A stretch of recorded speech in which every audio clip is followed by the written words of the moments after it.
Zava-misy eto amin'ny dispensaire karantany mena zany amin'izao a dia omaly tamin'ny sivy a nomena fiantsoana ho ao amin'ny père-curé-ny paroisse dia rehefa tonga tao a dia akanjo moa zany ilazandrareo amakina an'ilay arrêté ministériel milaza hoe abroger les ouverture ny dispensaire karantany mena dia gaga ihany tenako satria mifanindry les décisions ministérielles ny fanapa-kevitry ny ministère anome ny anaiky mifangatahany paroisse zany satria ny ato amin'ny paroisse ny karantany mena zany nangataka tany amin'ny ministère hofoanana ny dispensaire karantany mena dia nanaiky zareo dia ny tany amin'ilay arrêté ny daté le 19 ny ampliation le izy le 7 ny tany amin'ny ministre zany dia ny eke ministère zany fanafana dispensaire karantany mena dia ny fangatahany dispensaire ny anao ny campagne de lutte contre le diabète ndray koa nefany ny ekeny ministère ihany koa hoe atao iny dia ray volana manomboka ny 3 novembre ka hatramin'ny 28 novembre dia hafahafa le izy mahagaga ihany fa zay moa zava-misy dia ny tao amin'ny paroisse rehefa nahazo an'iny fangatahana iny izy dia zarany ara nahazo an'iny dia avy dia ozy izy hoe mijanona zao dia zao ozy dia avy dia ozy zareo miaraka amin'ny huissier de justice moa zany nipetson-jareo niaraka taminay tao amin'ny fivoriana kely tao dia mijanona zao dia zao ny asan'ny dispensaire na misy marary ao na ina fitarainana na misy campagne tsy tia lala zareo fa mila avy dia mijanona ny asan'ny dispensaire ray manontolo ny tao anatin'ilay arrêté ministériel nefa tsisy miteny hoe cessation des activités tout de suite tsisy hoe à la minute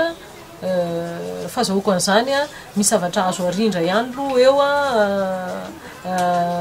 mandra-pandeha zany raha ohatra ka tsy maintsy zay no décision raisiny satria mino fa tsy ambaka ny resaka fahasalamana zany tsy ambaka ny zavatra maha olona hafa zany na ny mpanofatrano raha maha olona omena préavis 3 mois izy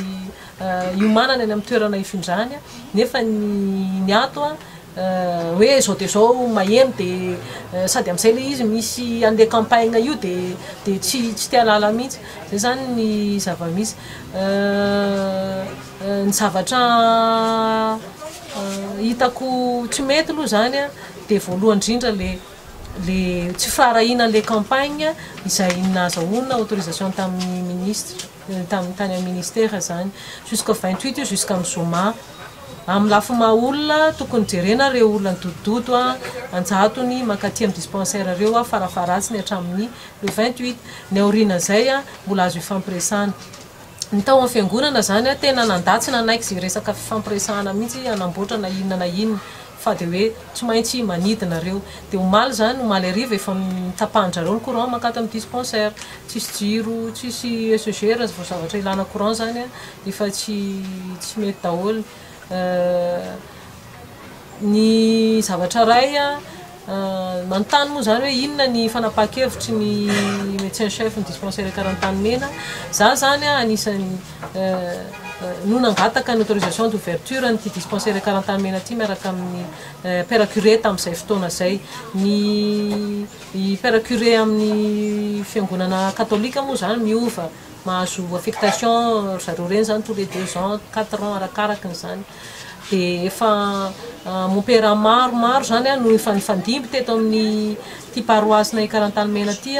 hatramin'izay 2006 nangatahana ny autorisation d'ouverture ty dispensaire ty zay dia io pretra nangataka fanafanana dispensaire io zany pretra vao tonga teto tamin'ny heritaona dia izy io poteny fananana eto an-tany mena dia nanaiky moa ny ministère dia mbola hita eo hoe zavatra mahasoa ny fiangonanay ve ny andravany ny fanananay eto est-ce que mahasoa ny katolika fiangonana katolika ve ny anapotehana ny fananany zay efa ireharehany laza ny eno eran'izao tontolo zao est-ce que mety amin'ny fanjakana ve zao fantatsika zao nangana zavatra fa raha atao zay misy mandroso tsara indray vonoina zany daholo zany ny fanontaniana mipetraka ao an-tsaina dia asa zay fanapahan-kevitry ny mpitondra antsika na mpitondra fiangonana na mpitondra fanjakana fa any amin'ndrareo moa lakile zany dia nanantona an'io pretra io dia ozy izy hoe ilaiko ny trano dia nefany resaka trano ilaina be dia be ny trano aoriana ambadiky ny dispensaire ao mipetrapotsiny efa roa taona zay mipetrapotsiny ao dia tsy hay hoe ilainy ataon'inona ary le trano dia faharoa manaraka an'izay raha mila trano izy anaovana inona dia trano hitsaboana ve no andeha alainao dia hofanana le toeram-pitsaboana ve hitako tsisy logikany zany mino aho fa tsy resaka trano ilaina zany ngambany le izy satria rehefa ny avance zany laza taminy hoe raha trano ilaina mopera anaovana inona afaka diniana nge zany hoe manampy étage amin'ny ambadika ary ohatra raha izay ny olana toy izay ty toerana hitsaboana olona midodododo eo amin'ny 20 isan'andro eo ny fitambaran'ny olona midodododo eto amin'ny ankapobeny mitady fahasalamana tsy mahita fahasalamana avy any amin'ny toerana misy azy any zany olona midododo mankaty amin'ny fiangonana zany maninona no atoso-botanana raha mbola zavatra misy solution tadiavana trano dia malgré n'izay zavatra izay nefany mbola miinsiste ihany izy nanao